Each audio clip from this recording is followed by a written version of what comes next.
Hi, this is Tresta Neil with Call to Learn Conference, and we have Leslie Householder here, and she's going to be speaking to us about fear.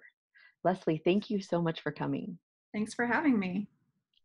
I'd like to begin with asking you a question about your education. Tell me about your education experiences as a child first. Oh, wow. Well, I grew up in Utah till I was 10 with just the regular public education. But when my family, just before I turned 10, my family moved us to Singapore. Oh, And we participated in an American school there. And that was interesting. yeah. And then after about 9 months, we moved to Indonesia. For 3 years, I was at an international school. And I enjoyed excelling. I enjoyed taking whatever they told me to do and trying to be amazing at it. I thrived on doing what I was told, you know? Mm-hmm. And so when we moved back to the States, and I was in Arizona for most of high school. But then my senior year, we moved to New York, and I had a different experience there. In that situation, it was a different culture altogether. It was very Jewish, Italian, a much different experience, and different political slant on things also. Mm-hmm. So that was interesting. But I went to school at Brigham Young University, and I got a degree in mathematics education. Oh, I didn't know that. Not because I loved math, but because I was determined to conquer it. Oh, okay. It was my weakest subject, Mm-hmm. and I went for it, and the thrill of conquering was awesome. But when I started my family, and we were raising our children in California, I had a friend who was homeschooling her children, and I was intrigued by that whole way of thinking.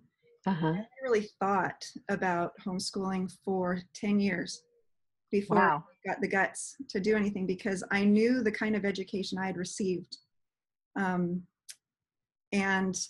was pretty sure I couldn't duplicate that for my children. Mm. And so there was a lot of fear around that, Mm-hmm. until I got to a place where I had a shift of thinking, and that is that I believe we are all born with an innate desire to learn everything we will need to know to accomplish our purpose here on earth. Yeah. And a lot of times this prescription of everybody learning the same things at the same time, Mm-hmm. to what end?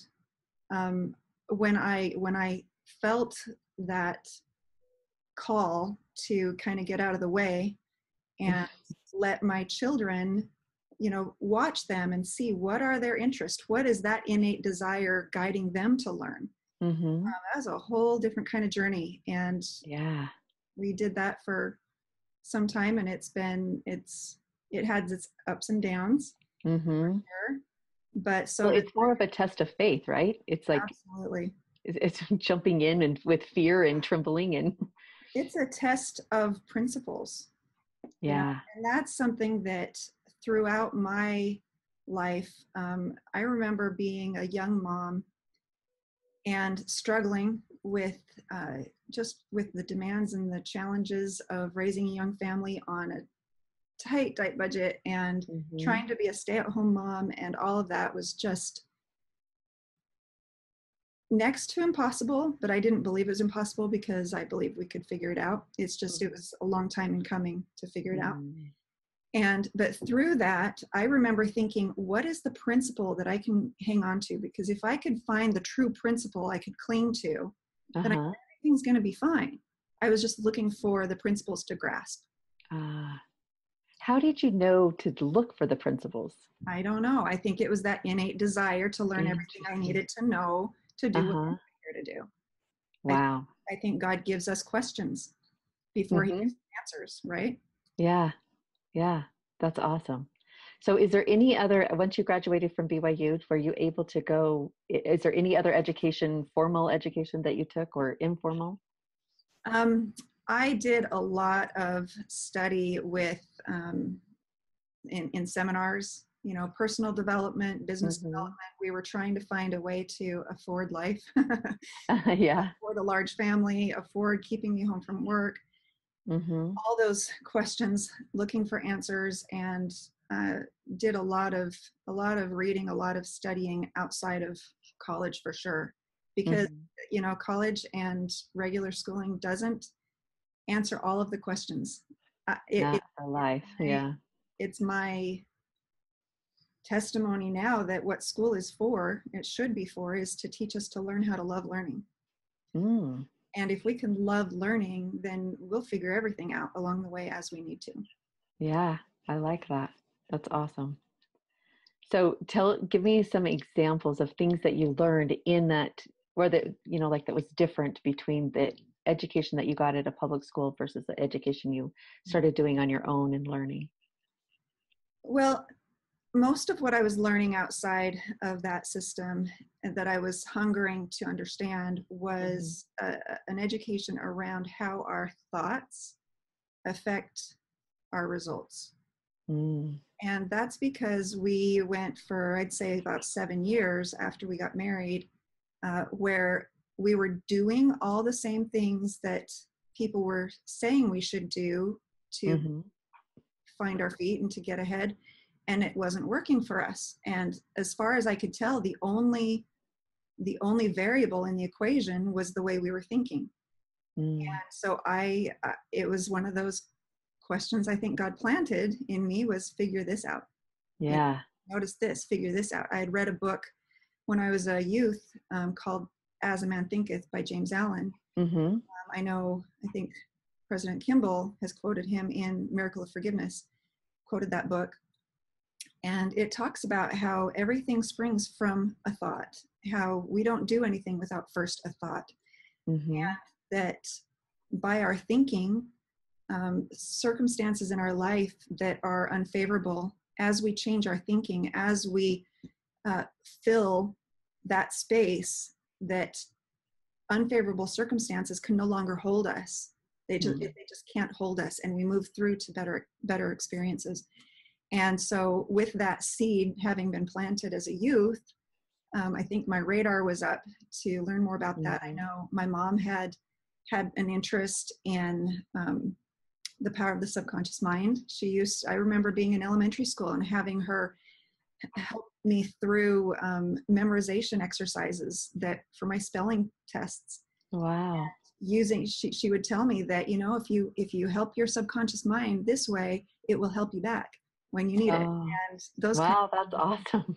good mom. I had a really great Yeah, that is mom. really great. So as you can see, it planted seeds for what would become my life's work, Yeah. part of my life's work. And that is once it finally made sense, once all the pieces clicked in my Mm-hmm. head, and there were several epiphanies along the way that kind of brought me to that place. Mm-hmm. But everything changed. Everything went from this struggle to this joy and peace of mind, and knowing that even though I can't see Mm-hmm. the resources we need, I know they're coming. I know they're there. I know they'll be there. And that faith is what qualifies us for that thing, right? Yeah. Yeah. Awesome. Now, some of the things that you learned along the way was the laws, I remember. Yeah, Um, why don't you touch on, like, where did you get that idea? How did you learn the laws? sure. So like I said, we were attending events, just little seminars here and there, $10 here, $10 there, whatever. Mm-hmm. Some of them were a few $100s, and we were using grocery money to go to these. We started Mm-hmm. using credit cards to go to these just because I was so hungry for understanding, and I knew there was something for me to know. I Yeah. remember one time having a visiting teacher come to me. Mm-hmm. She was talking to me about things, and I remember just wanting to pick her brain, because her and her husband were not much older than us, but they were doing really well. He was already retired. He was our bishop, Wow. and Wow. done well enough that they were just full-time parents pretty much. I mean, he did what he wanted to do. He had side things that, he would dabble in real estate and whatnot, but pretty much they had that freedom. And I thought, how do they think? What does he know that I don't know? What does he know? And I remember asking her one time, I said, so I just wish I could get inside his brain and know what he knows.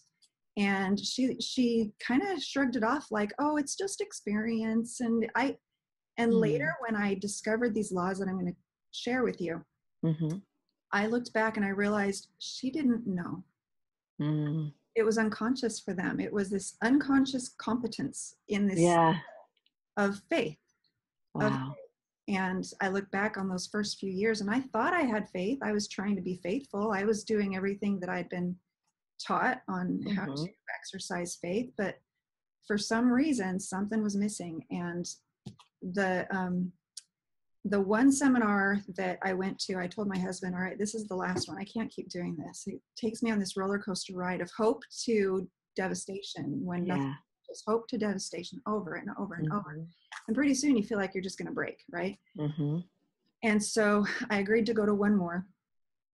Long story short, the gentleman that got up there, he started his presentation with, there is a scripture in the Mormon faith that says, and he wasn't LDS. Oh, wow. And he said that says, there is a law, I've already forgotten, decree before the foundations of the earth. Oh, irrevocably decreed before the foundations of the earth, that when we obtain a blessing, it's because we've obeyed the law connected to that blessing. I'm summarizing. And that was his opening. And I'm like, wow, so there are laws? What is this? And he proceeded to explain how life works. And what it did for me was, it was one of the first seminars we went to that wasn't all rah, rah, hype, you can do it, motivation and, enthusiasm. In fact, he came twice. The first time I didn't listen. It was boring. I didn't know he was delivering something life-changing. It was interesting. Later, we had an opportunity to hear him again. And I had seen how what he had taught people had changed, how things had changed for them. I'm like, I'm not going to miss it this time. Yeah. It was subtle. It was profound. It was beautiful. And the second time he shared it and we got it, I remember just looking at my husband and our mouths dropping open and saying, that's all it is. Wow. 7 years and that's all it is. So simple. And shouldn't truth be simple? Yeah. It should, and it is. But after that, we went home and tripled our income in 3 months. Wow. And that was after 7 years. And so this change was so huge, and it's almost like God was always saying, it's right here for you. It's right here for you. I want to bless you with this so much. Yeah. Breaking the law connected to this blessing. Stop breaking that law, and then it's yours. I can give it to you. And in a nutshell, it's faith. But I could have been told that at that point, and I wouldn't have gotten it. I wouldn't have known how to use it. So if it's okay with you, I'd like to share some of these laws. Yes, that would be great. All right. So by the way, after that happened, I ended up training with him. His name was Bob Proctor. I trained with him to become one of his facilitators. And it was through him that I learned about these laws.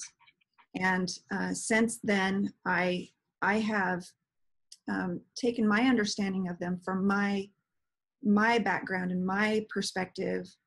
And it was my desire to bring that information to people like me, people who think like me, people with my background, people who wanted to be stay-at-home moms, people who wanted to be family focused. Yeah. You can use these principles for just about anything. But my goals are very family centered, and not everybody has that, and that's okay. But that's where I wanted to bring these principles to our families. So awesome. And most of these are written in your book, right? Yeah. Hidden Treasures. The book is Hidden Treasures, Heaven's Astonishing Help with Your Money Matters. If you don't mind, I'll tell people it's a free download. Yeah, we'll put a link to it. Yeah, it's hiddentreasuresbook.com. But okay. The first law that I want to talk about, and I usually jump around, but I have the book with me so that I don't jump around too much in case I leave one out. I don't want to do that. Okay. So the first one is called the Law of Perpetual Transmutation. That's a fancy name for just the idea that everything is perpetually either moving into form or out of form. Mm. You can think of anything in the world, it is either in the process of growth or decay, right? Even a Yeah. rock is experiencing erosion over Mm-hmm. time, right? So everything is coming or going, nothing is constantly staying the same. And with that knowledge, uh, we um, we can use that idea for the picture of the ideal life we're trying to build. We can use that idea for the picture of the way we want to raise our family or the way we want to live with them. It can be even related to how our relationships are. If Mm-hmm. you see it, if you can imagine what that would be like and paint that picture on the screen of your mind, that's the first step. And I'll explain why that's so important that you take that first step. Because all those years that I was fussing and fretting and worrying about money, all the seminar people were saying, picture what you want. Dream big, picture what you want. I'm like, yeah, got that. But what do I do? Yeah. And I wasn't hearing it. Mm-hmm. And if anybody's heard that before and they're like, yeah, got that. Yeah, that's a nice platitude. I'm saying, no, I told you he had these blessings and he was waiting for us to get it right. And there were two things we had to do to get it right. We had to see it done. Number one, we had to see it done. Like as if it was finished. As if it was finished. Okay. So for example, if I'm worried about a lesson I'm teaching in church on Sunday and I'm worried about how that's going to go, Mm-hmm. what I do is I imagine myself coming away or coming home, telling my husband, oh man, that was so great. They got so much out of it. That's seeing it done. Yeah. Okay. That's awesome. And then feeling it as though it's already happened. How am I going to feel when it's done and it feels so good that it went well? Mm-hmm. Allowing myself to feel it ahead of time. Mm. Those are the two elements of this faith, this rare kind of faith that Boyd K. Packer talks about. He said there are two kinds of faith. Mm-hmm. One of them operates ordinarily in our life, and I'm going to summarize. It's the faith that tells us the sun will come up because it always has. It relates us to things that are scheduled to happen. Mm-hmm. Because there is another kind of faith, rare indeed, and that's where I get that rare faith. Rare faith. Yeah. Got that. There's another kind of faith, rare indeed. It's the kind of faith that causes things to happen. Mm. It is a worthy path, Wow. yielding. It comes with great, oh, I don't have it in front of me, but it's a great quote. Boyd K. Packer, Rare Faith. It's on my blog. Okay. I can put it up too. Yeah, perfect. So this perpetual transmutation law that I mentioned, Mm-hmm. as we picture it and feel it, that starts the creative process in motion. Our Father in heaven is a creator, Mm-hmm. and we are children of the Father. And we are in embryo, have the same kind of capability that he has. Mm-hmm. So that's the beginning. If you think about an idea like a cloud, Okay. and you think about how everything that was ever created had to begin with an idea. Mm-hmm. Would you agree? Yeah. Everything Definitely. began with an idea. And so as we work to create a different circumstance or a better opportunities in our life, it begins with an idea. And Okay. as we see it and then feel it, it starts to take shape. And what that looks like in our life, it looks like someone on the other side of the city having a conversation that's going to lead to a job opening, that's going to lead to a position, that's going to lead to XYZ that opens a door for you. Started with Gotcha. the thought. Mm-hmm. Now, we don't see that happening. No. We don't see it happening. So we get an idea of how things can be, and then we don't see any evidence, and we're like, oh, that'll never happen. And Yeah. we broke the Yeah. law. We broke the law. Oh, interesting. So just like the cloud is forming water, we don't see that, right? It's gathering. The vapor is It's gathering that. Yeah. A cloud. Yeah. And as we reject doubt, and as we choose to believe that because I saw it and because I felt it, something out there is happening for me. There's unseen help. I am living in accordance with the law. Mm-hmm. And I know that as I continue in this belief and faith, that things are going to continue to gather, just like vapor gathers into a cloud. And as it gathers enough, it begins to drop rain. The And physical. the physical. And if Yeah. you want to take it further, that rain may become snow or it may not. It may evaporate before it even reaches the ground. That's where our doubt comes in then. Yeah.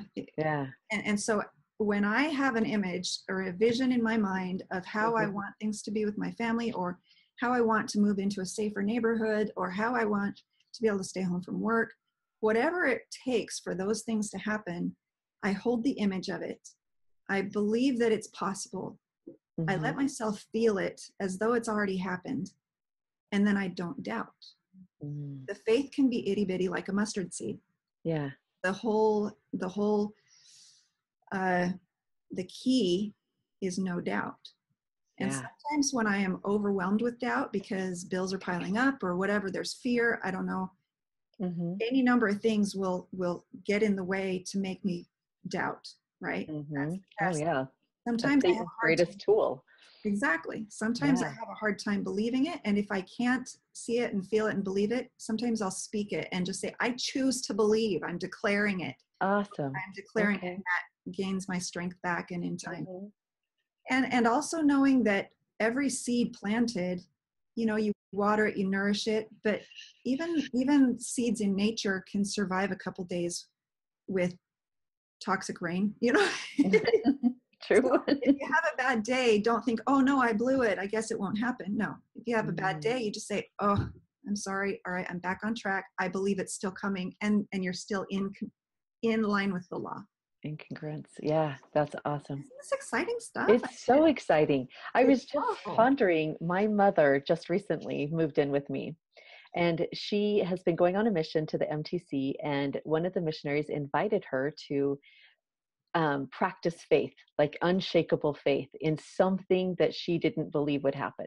Mm-hmm. And she has extremely poor eyesight. So she said, okay, I'm going to choose my eyesight to see if I can get that better. And she's like, I don't know if that, I mean, that's, I've been blind since I was born. I don't think it'll happen, but I'm going to practice faith without doubting. She started praying. She stopped. She pushed all doubt out of her thing. And a couple weeks later, she was interviewing an eye doctor, at the MTC as a part of our mission. And he says, I think your eyes can get fixed through a surgery. So go to this doctor and ask for this process. She did, and he says, yeah, and I can pay for 100% of it. You don't have to pay anything either. And I can correct your eyesight up to 50%. Since Oh, she was born. So she's going to have that operation in September. And when she was telling me the story, she was just bawling. I never had the faith before, and now I do. So now she's in that congruence with that law. And wow, so I perfect. love that. I love that. Yeah. Wow. And, it makes me think about what my prayers were like before. Mm-hmm. They were, oh, Heavenly Father, help. We're in a mess. This is going to be bad. If this doesn't happen, look at this train wreck that's going to happen at the end of the month. Oh my gosh, I don't know what we're going to do. Help, help, help. Like, Yep. oh, I want to save you. There is a law. You must obey the law connected with the blessing, and it is do not fear, do not doubt. And honestly, sometimes it's so hard to kick out the fear when you're just smothered by it. But I Mm-hmm. found out the cure for fear is not courage. Oh, At least for me, the cure okay. for fear has been knowledge. Ah. Because when I know the laws Mm-hmm. and I know what I need to be doing for the sake of the law, Mm-hmm. I can do it because I trust the laws more than I trust my will. I trust the laws more than I trust my human frailties. Mm-hmm. Um, Wow. and so, like, when I have doubt or when I have fear, I can know in that moment, okay, well, that's not fun to feel. Instead, I'm going to take a moment and see it again and feel it again and declare, I choose to believe. Yeah. And if I'm wrong, what if I'm wrong? See, that's the thing we don't dare do is we don't dare believe because what if we're wrong? We might not be able to Mm-hmm. handle that. That's That's true. the thing. We have to just dare to believe. And if for whatever reason God says no, because Mm-hmm. that conference talk about, but if not, that's Mm-hmm. the powerful one. But if not, are we still faithful? Are we still, here's the thing.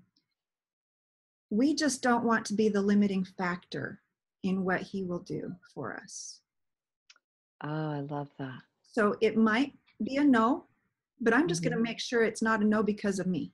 Oh, that's a beautiful way of looking at it. So that way I can have the courage to have faith right up until the end. Yeah. Or just keep having faith even past the deadline. I mean, how, like Lazarus, that was kind of past the deadline. Way past.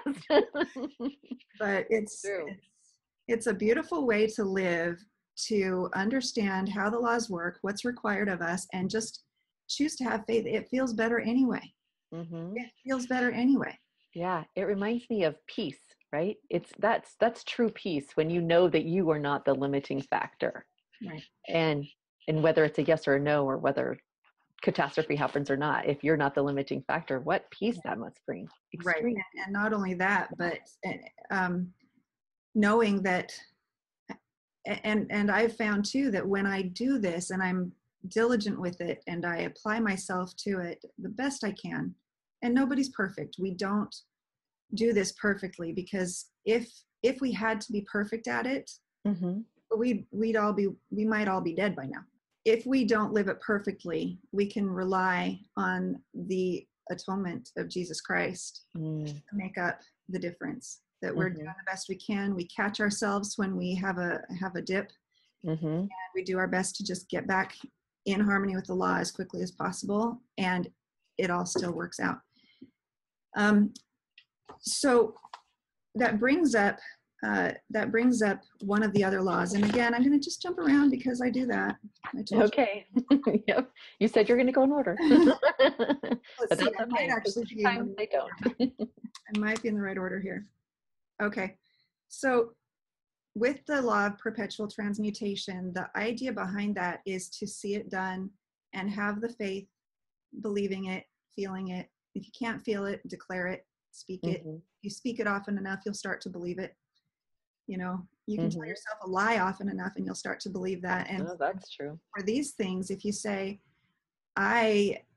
we have all we need, and it doesn't feel like it's true, that feels like a lie. We're just telling the truth in advance. You look through the scriptures, how many times God declares things as done before they'd even begun.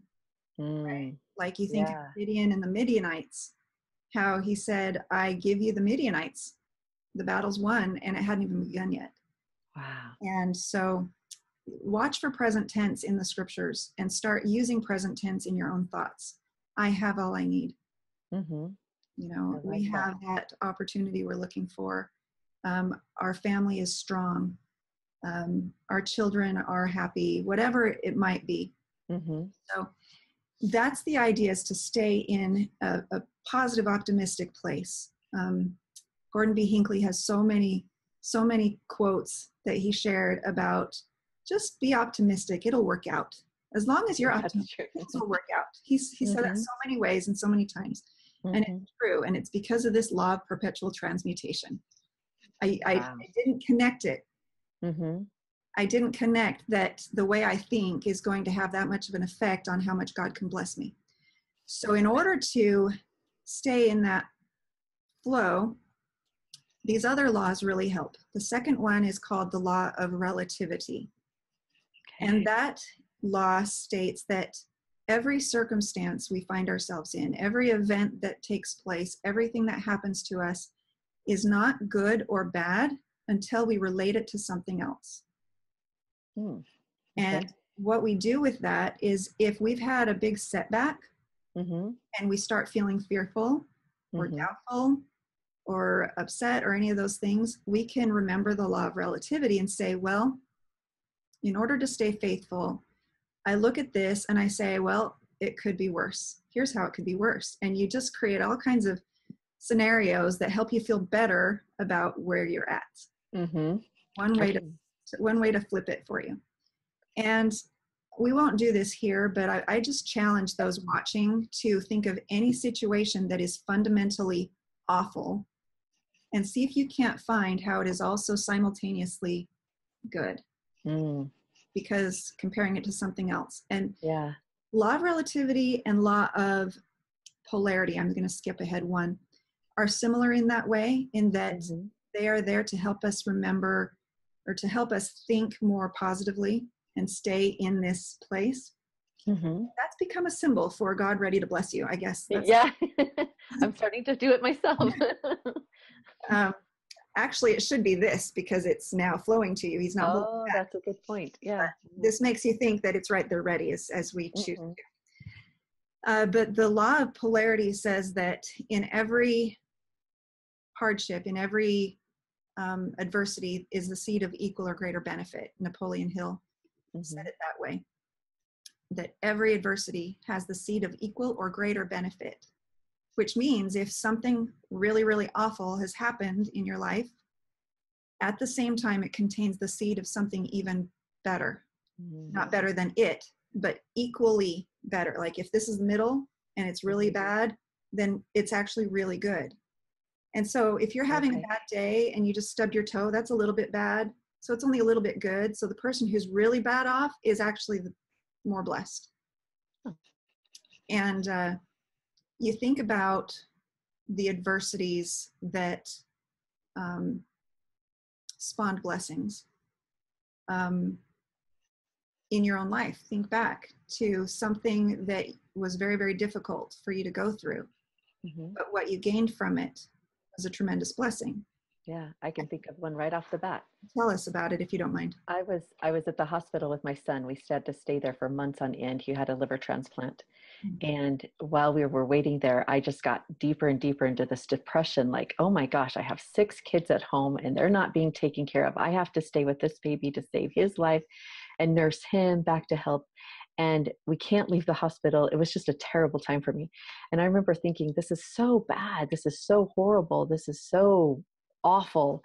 And no one has a worse life than I do, type of thing. And I decided, no, I've got to go out of this room. And I made up my mind to go out of the room every day and go find someone else I could talk to.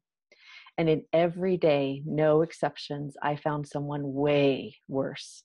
Either the child was way worse or something was way worse than my situation.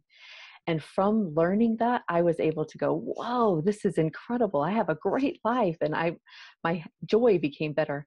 But because of that, also, I learned years later, I didn't think I knew this at the time because I was a shy, quiet person, just stayed to myself.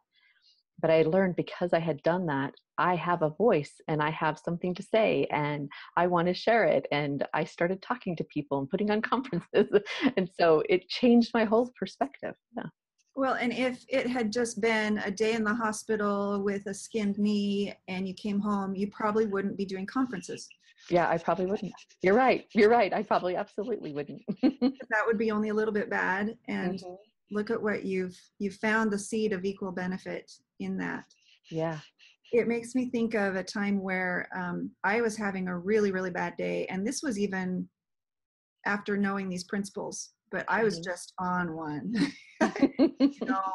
When mom isn't happy, nobody's happy. And I think I was probably pregnant, which I get that way. But I was struggling and I was not being nice to my kids. And one of my sons, he was, I think, 11, maybe 11 at the time. He couldn't take it anymore. He had to get out of there. So he got on his bike and he went for a ride just to get away. And I'm feeling guilty. I'm feeling angry. I'm all these things. And turns out that day when he just went to get away from angry mom, he went to a place that he doesn't usually travel. And he found his little brother there with his pant leg stuck in a chain and he couldn't get it out. Wow. In his bike chain. And it just, God used me. He didn't make me mad. He let me get mad. Let me get mad, and he turned it into a benefit. Wow. If I hadn't done that, my poor 7-year-old, I think he was 7, would have been stuck on that other side of the neighborhood with no help, and I don't know what he would have done. Yeah. But his brother came and saved him. Wow. He was having a bad day. Yeah. And so when you look at a hard time, to remember the law of polarity and say, this is awful. There must be something amazing in this. And you start looking for it. And when you start looking for it, law of perpetual transmutation kicks in, and you start that scenario starts to gather for you. And that's how quickly we can turn adversity to our benefit. And aren't we taught in the scriptures that, like, when Joseph Smith was in the jail and God said, all these things shall be for thy good, all these things. And he listed, if all these things happen to you, if the mouth of hell gape wide open after thee, know this, that it shall be for thy experience and for your good. Yeah. And so good and bad, both are good. Both are good. It's all good. And especially as we see his hand in all things, we live in harmony, and he can continue to bless us. Yeah. So that's 3 laws. The one I skipped was the law of vibration. And this one, kind of a funny name for it. I didn't name these. These are the names that I learned them by. But if you think about 9th grade chemistry, everything around us is vibrating on a molecular level. At least the model for atoms and molecules that help us explain chemical behaviors, right? That means that the table in front of me is vibrating on a molecular level. That's crazy to think about, but yeah. There's space between them, and they're vibrating. And the higher the vibration, the more fluid an object is, right? Or the faster the vibration. Yeah. I don't really know the chemistry super well, but I know enough. And this law of vibration helps me understand that signals are transferred through the medium of vibration. Light travels in oscillating patterns. Sound travels that way. And our thoughts have an energy that pulse out a vibration that goes out and resonates with other objects, other people, that are in harmony with the image we've been holding in our mind for our future. And so as I let myself imagine the worst case scenario and get myself worked up with all the things that could go wrong, I'm pulsing out an energetic vibration that's going to go connect with and resonate with the things that'll help me bring that to pass. We're always creating. We're always creating. But what this does is understanding destructive creative. We start to get to choose what we create instead of wondering why all these bad things keep happening to us, like it was for me. That's a big one. I think that's a really big one because I have an aunt that just worries all the time until pretty soon her family just fell apart. And yeah, I think that's a big one that we could really use in this world today when it's all about sadness. And the good news is, sometimes we have created pathways between our neurons. I mean, we've got these habits, these thinking habits, that something happens and we automatically go to this trigger or whatever, just out of habit. And so if we have a habit of worrying, it can take some time to break that habit. And in the meantime, remember there is mercy. And so if you find yourself worrying and, I'm worrying again, you just consciously relate back to the laws and look for the one that helps you feel better in the moment. Deep breath and ask our Father in heaven to bless us with more faith. Help thou mine unbelief. Yeah, over and over again. Effort. The effort is rewarded. Yeah. The effort is rewarded. And in time, those habits can change to where we have a habit of faith, a habit of belief. Wouldn't that be awesome? It is awesome. Always is. Yeah. Strive for that. Absolutely. One thing about, I was going to tell you something more on the vibration. But is there a difference between, like you said, how fast it goes, it's liquid, but is there a difference between the speed of it too? I mean, I don't know. Yeah, I don't know. I don't know how it works. I just know that if we are intense about like if I'm seeing an image on the screen of my mind that I've placed there about something that I really need to happen, like we need this resource to be here by Friday in order to do this thing that we feel like God needs us to do. Mm-hmm. Maybe it's sending a missionary out, whatever it might be. Mm-hmm. But as we see it and let ourselves imagine how it will feel to actually see that miracle come to pass, the more intense that feeling is, Uh-huh. I think the more effective it is. But not to discourage anybody, because some people have a hard time generating that. And it can be gratitude. The gratitude can be the feeling. Mm-hmm. It can just be a feeling of gratitude. And the more intense the gratitude, I think the more strong the connection is with the source of all those blessings. I think he appreciates gratitude and genuine, sincere gratitude. But at the same time, it doesn't have to be intense for it to work. It just has to be without the doubt. Yeah. Yeah. I remember hearing that gratitude has a higher frequency than, I don't know, say doubt. Doubt has a Yeah, low frequency. definitely. Yeah. Definitely. And that vibration concept, it just, when I say it, it pulses out and resonates with things that match what you're trying to accomplish. It Mm-hmm. can be as simple as tuning into a station that tunes in with the spirit and says, okay, you're in this elevator, say hi to that person. Because there's something with that relationship that's going to help you both get what you're trying to accomplish. You have what they need, they have what you need. That happens so many times when you live this way. Yeah. And it's not a surprise.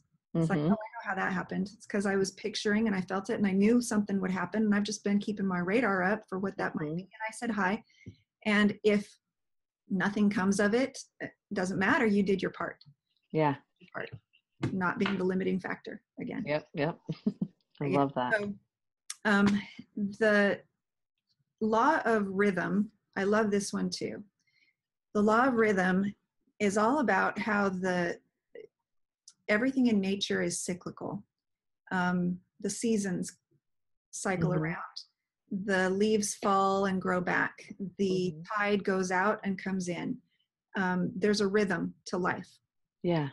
And in our life, when things start going south, or things start looking bad, or things are starting to go haywire or something, we have a tendency as human beings to think, oh my gosh, my whole life is falling apart forever.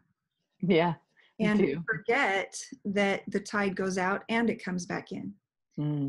And so when we start seeing things going wrong, or we're having a bad day and we think, oh no, my life is falling apart, instead we remember the law of rhythm and saying, oh, this is a horrible day. That means a good one's coming.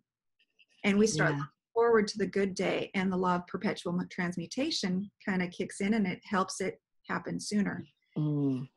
It also changes our vibration so that we are resonating and connecting with the things out there that will help us get that sooner.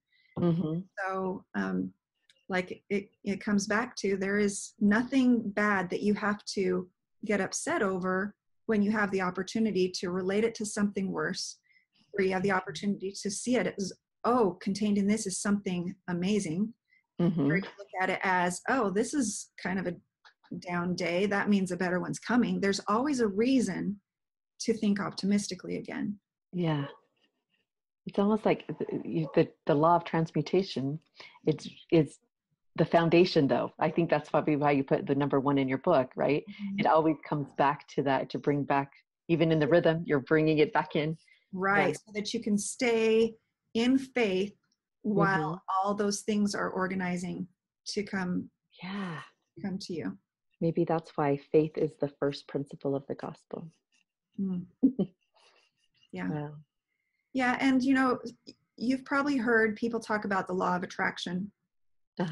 I'd say this is related, but it's so much more, because with the law of attraction, it's all about your thoughts, your vibrations. It doesn't account for the bad day where you rely on the atonement. It doesn't require any accountability to the kind of goals you set. What I call rare faith Mm-hmm. is this all-encompassing idea that we are discerning in the goals we choose. We are good stewards of this knowledge, of Mm-hmm. this power to co-create with God. Uh-huh.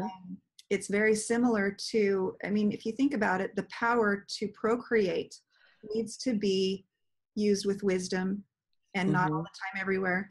Yeah, in the bounds that God has set. The Yeah. bounds that God has set. And Yeah. in a similar way, this is a creative power, and it comes with a responsibility as well. And when you hear about the law of attraction, that isn't always part of the conversation. That's interesting. That's good to know. I've never made the comparison actually. So thank you. Well, and also in this list of laws, the law of vibration is the one that is the law of attraction, if you were to pair them up. Oh, okay. But in this collection of laws, there's 8, and Mm-hmm. that's just one of them. Oh, gotcha. Okay. The others kind of help you stay there. Mm-hmm. It's like the law of perpetual transmutation is the law that delivers Mm-hmm. the goods or whatever it is you're looking to do. You know, I don't imagine when an apple breaks from a tree that God has to zoom over there and push it down. Yeah. No. The law is in place. Mm-hmm. And these laws are in place. And through his scriptures and through his prophets, he has taught us how to live in harmony with the laws Mm-hmm. so that he can bless us. If you Yeah. search the scriptures and count how many times it says, doubt not, fear not, it Oh, wasn't it's so many. you feel better. It's Yeah. because I have things I want to bless you with, and Mm. that is a law connected to those blessings. Gosh, this is so beautiful. It's powerful. It's like, Yeah. I wish it didn't take me so long to come to understand these. Yeah. But had I come to understand them sooner, and had it been easier, I wouldn't be teaching it now. I wouldn't have written the books. Yeah. Yeah. Yep. So let's get back to the list. The law of cause and effect. There's a lot to that one that we don't have time to get into. Again, it's in the book and it's a free download. But my favorite part of the law of cause and effect is knowing that I don't have to go the distance. I don't have to go to do superhuman things and be like an Olympian to achieve the goal. What I want wants me, and it meets me in the middle. And each time I take a good step towards it, it steps towards me. So Cool. I only have to go halfway. And to me, in my head, that just doesn't sound quite as hard. Yeah. Yeah. Especially as I'm imagining other resources gathering for my benefit. And if I'm imagining them, then by the law of perpetual transmutation, they are. Wow. Again, back to the first. So what is it? You said there's a law of the cycle, right? And then this cause and effect. Can you explain just a little bit more what the difference between those two laws are? Okay. So the law of rhythm just states that the tide comes in, tide goes out, the tide comes in again. So Okay. it helps you ride the wave of life, the ups and downs, knowing that the ups and downs are by design. Okay. Because we cannot experience happiness without sadness. Mm-hmm. And so the sadness is good because it helps us understand happiness. Okay. With the law of rhythm, it also helps me when I'm having a really difficult challenge. It helps me go to my knees and say, thank you for this challenge. I have no idea why it's good for me, but at the very least, I know it will help me appreciate the good day that's coming. Yeah. Okay. And that's because I know it is coming. By Mm-hmm. law, it has to come. Yeah. And I believe that and choose that, it comes more. I see it when it comes. I think a lot of times we can get in this rut and things start to improve, but we don't see it because we're so focused on how bad things are. Okay. You asked about the comparison. Right. Yeah. To cause and effect. Cause and effect is I take action and the world around me takes action back. Okay. It's that's a law of physics. What's that law of physics? That equal and Every opposite reaction. Mm-hmm. an opposite reaction. Yeah. So that keeps me in action. It doesn't just keep me believing and hoping and thinking that things are going to happen without me acting. It helps me choose to act knowing that it's going to cause something to happen. To come towards you. Yeah, Okay. I won't see it immediately, probably. Yeah. But knowing it's happening. I teach a math class, and right, it's a symbolic math class. So I'm teaching only on circles, 16 classes of circles. Wow. And cycles comes up a lot, right? Or rhythm comes up a lot. And so does cause and effect, but I've always put them together. So I'm trying to relate it to this math class as well as to the laws too. So I can see that there's definitely a difference now. I think the difference for me is cause and effect. I'm engaged in that. Mm. Rhythm is nature. Oh, that's a great way of looking at it. Okay. Okay. Thank you. Yeah. Yeah. Um, Okay. What's the next law? the next one is gestation, the law of gestation. Oh, good. That every seed has a gestation period. Every idea seed has a gestation period. I might think that we can achieve this certain goal in our family in 2 months, and that's what I'm going to go for. I'm going to do the best I can with my best guess. Mm-hmm.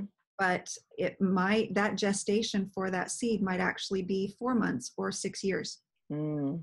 So this law of gestation helps me have the faith long enough. So when things don't happen when I think they should have happened, I don't say, oh, I wonder if it's going to, or I wish, it had by now, or get into this place of doubt. Instead, I think about the law of gestation. I say, well, this one must just have had a longer gestation period than I know. Gotcha.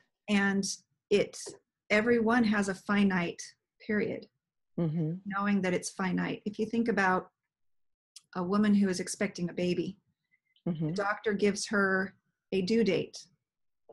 That's not necessarily the day she will deliver. True. But if the baby does not come on the due date, does she think, oh, I guess this baby thing doesn't work? No. You think she's a little more expectant the next day. Yep. And the next day. So it's an interesting way to think about goal achievement, that the longer it goes, the more expectant you can get, instead of the other way around. It's so awesome. My son, who is just, he's returned missionary, looking for a wife, broke up, got a heartbreak. He needed to repent. So he goes to the bishop and he asks to repent. And the bishop tells him, well, you got to have this time and you got to have this, and finally he comes to me on Sunday and he says, Mom, I've decided something. Now, I haven't taught him very well the laws. I haven't done a very good job on that. But he comes to me and goes, I've decided something. I think there's a time period. Everything just takes a certain amount of time. And we just have to accept that time needs to be happening before we do that. Isn't that awesome? Yeah. Truth. It's truth. Yeah. Awesome. Exciting. That's awesome. It also helps me when if it doesn't come on time. I remember I want the baby, not the embryo. Oh, yeah. And our goals, sometimes we think we want the goal achieved yesterday, but if it's delivered too soon, it's not really what we want. Yeah. We trust God to know the best time for those things to come. I'm going to share that with him. Yeah, that's awesome. So that brings us all through the 7 main laws. There is a bonus law that we talk about. And I don't know if you want me to go into that or if you want to save that for the book. That's the vacuum law. No, go ahead. Okay. So the vacuum law is, the longer version is the vacuum law of prosperity. I'm going to just read it to you the way it's written here. Where to go? So this was the first law that I consciously tried to apply first, because it was easy and to make a lot of sense. But then I saw it work in a dramatic way, and it gave me the courage to test the rest of the laws. But this law I learned about from Bob Proctor for the first time during a break at a seminar. After we visited for a minute, he told me that he's like, you have a really pretty good balance between your right and your left brain, but he says you're primarily creative. And I remember thinking, oh, he doesn't know what he's talking about. I'm a math major. I'm always thinking, I'm always analyzing, you know, Mm-hmm. I am more of an analytical person. And I told him that. I said, you know, I find that interesting. I think I'm more analytical because I'm always thinking. I'm always thinking. And he said, you're not thinking. Mm. He says, your mind is busy, but you're not thinking. Oh, wow. What does that mean? And I Stab in the heart. analyzed that one for a year. I bet. I bet. Analyzing. And it dawned on me eventually what he meant by that is to think is to create. Mm. When you're seeing it and letting yourself feel it, that's really thinking. Okay. To analyze what's already happened Mm-hmm. is mind busyness, but it only helps you stay stuck where you are or create more of what you already have. Wow. And one thing he shared was that he went to his aunt's house one day, and she welcomed him into her home, and she just started apologizing for her ugly curtains. Oh, sorry about these curtains. I mean to keep changing them, but I just don't have the money to change them, and so I'm sorry about these curtains. And she kept apologizing. He's like, Auntie, you love those curtains. She's like, no, I don't. What are you talking about? I don't love these curtains. He says, oh, you love those curtains. If you didn't love them, they'd already be gone. And she says, well, I don't have money to replace them. He says, you don't need new curtains because you have no place to put them. And so he convinced her that this vacuum law says that nature abhors a vacuum. In other words, it won't allow you to go long without something filling its space. And so he encouraged her to take them down, wash them, give them away to charity, and create a space for her new curtains. And he convinced her to do this, and he left. And when he came back the next time, she had these gorgeous new curtains up and all of her furniture was gone. Wow. She found out this law works. And when I heard that, what came to mind immediately was this nasty carpet that we'd been living on. We had purchased a bank repoed HUD home. Okay. And because that's what we could afford. And the carpet was nasty when we moved in. We didn't have the money to replace it. So we just cleaned it the best we could, always remembering what we had found on it. It was disgusting, but we were living on it. And I thought, well, we need to get rid of this carpet. My husband and I, we came home with courage from this education about the law of the vacuum. And we thought, well, I don't know how it's going to happen, but I believe, because we'd learned about perpetual transmutation and relativity and polarity and rhythm and all those things all together gave us the courage to try this one law. So we came home and we ripped out the carpet. Well, first we let the kids just trash it. We gave them syrup and ketchup and said, go to town. We weren't going to try to clean it and give it away. It just wasn't even worth the doghouse. So we let them have some fun. And then we pulled it out and we threw it in the trash. And then we lived on concrete and tack strips for a couple weeks. Wow. But our radar was up for there's a way. We can see the carpet we want. We can see things clean. We're excited about it. We're taking action, cause and effect. We're taking action. We're exercising faith. And we just got busy searching for a way. And we were going in the hole every month already. So it wasn't like we could save up for it. Yeah. But this was probably, this has been 18 years ago when I first tested this. And I wish I could tell you where the money came from. I don't remember. I don't remember. I think it was probably an escrow or overage. You know how those happen, homeowners insurance escrow overages or something. Yeah. But suddenly we had the money, we bought the carpet, and it was there, and we're like, that worked. And yeah, maybe the money would have come there had we not exercised these principles. But I think it worked out because if it hadn't been the carpet, it might have been a medical bill. Yeah. We don't know what we're being protected from when we're focused on a vision of where we're trying to go and living in accordance with the laws toward that end. We don't know what kind of calamities or setbacks we were protected from. That's true. So Yeah. it's not just about getting the money you need, but it's also getting the money you need with all these other things held at bay, Mm. you know? Yeah. So Awesome. my son wanted Legos. He wanted Uh-huh. these $50 sets, and they're just crazy expensive. Yeah. With And little bits of pieces. he was 8 and we taught him these laws. And I Mm-hmm. said, just put it on the fridge, what you intend. And in the back Oh. of my head, I'm like, oh, please work for him because I'm having doubts, I don't Uh-huh. know where this is going to come from. And we taught him to exercise faith. This is Jacob Householder that you've interviewed. Oh, wow. Okay, Yeah, cool. this is him. So he put it to the test.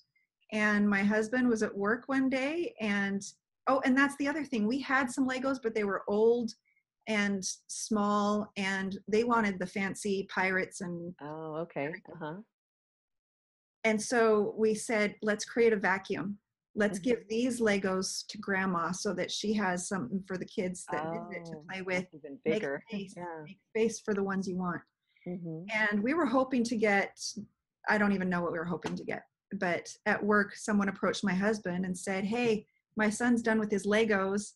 Could you have any use for him? And he's like, actually, yes, because we'd been shopping eBay, we'd been shopping and searching for a really good deal. Mm-hmm. And what she ended up giving us was a trunk, probably, I want to estimate maybe $2,000 worth Oh. of Legos based on what we were shopping and seeing what things were going for. Mm-hmm. Because then all of her family said, well, I've got Legos too. I've got Legos too. And they gathered Oh it my together, gosh. became this huge thing. Wow. But he opened them on Christmas Day and fell on the floor. We actually just found that video about 2 weeks ago. And I'm going Uh-huh. to do that sometime when we can get it in a Cute. shareable place. Yeah.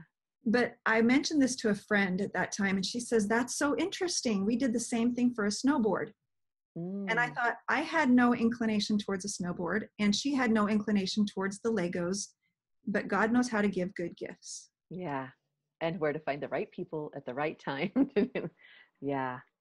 That's so Beautiful. fun. I love that you have a Lego story. Yeah. Me too. That's cool. So did you want to touch more on faith and fear at all, or do you feel Well, like that's good? that's the crux, is that the Yeah. cure to faith is not courage. The cure to faith is knowledge. And this is the Yeah. knowledge I wanted to share, was the laws. Okay. Awesome. Well, it's beautiful. I love it. And I'm so glad you did, because I know that there are so many people in the audience that don't know the laws, that don't know them. I went to a seminar a couple of years ago with my sister, and she was saying, well, this is so great. This is so great. And I'm like, I know, but it's so against the laws. Yeah. Everything he's teaching is it's against the laws. And she's like, what are you talking about? What laws? And I said, the laws of the universe. And she's like, I have no idea what you're talking about. So I got Oh, to sit down with her and talk to her and teach her that. And she's like, oh, these are way better than the seminar. well, So, and I yeah. went to a lot of seminars that were teaching me how to beat the competition, Mm-hmm. or how to talk someone into doing something that helps your business. Yeah. And it never felt right. It never Yeah. felt right. And I was just in search of, what are the principles that can help me accomplish these things without feeling ick. Mm-hmm. And that's what these have done. I'm Yeah. just so Well, grateful. in your book, you teach about the circle and how if you want a little piece of the pie, you can't take from somebody else, and that's a horrible feeling. You don't need to take Yeah. from someone else. Yeah. Right. That you expand and everybody benefits. I Right. actually taught that in my circle class. I said, here's an example. There it is. Oh, yep, I'll share perfect. it. Let's Awesome. see if it'll pop up. There we go. Oh, is it backward? It's probably backwards.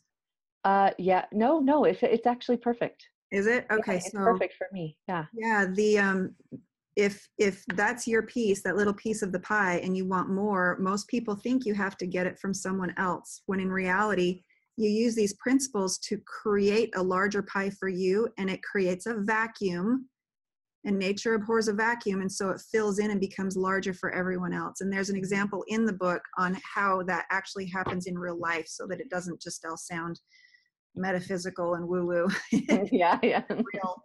It's cool. It's cool. Yeah. Yeah. Well, thank you. Thank you. Thank you. That was beautiful. I am excited to put this together and to be able to share it.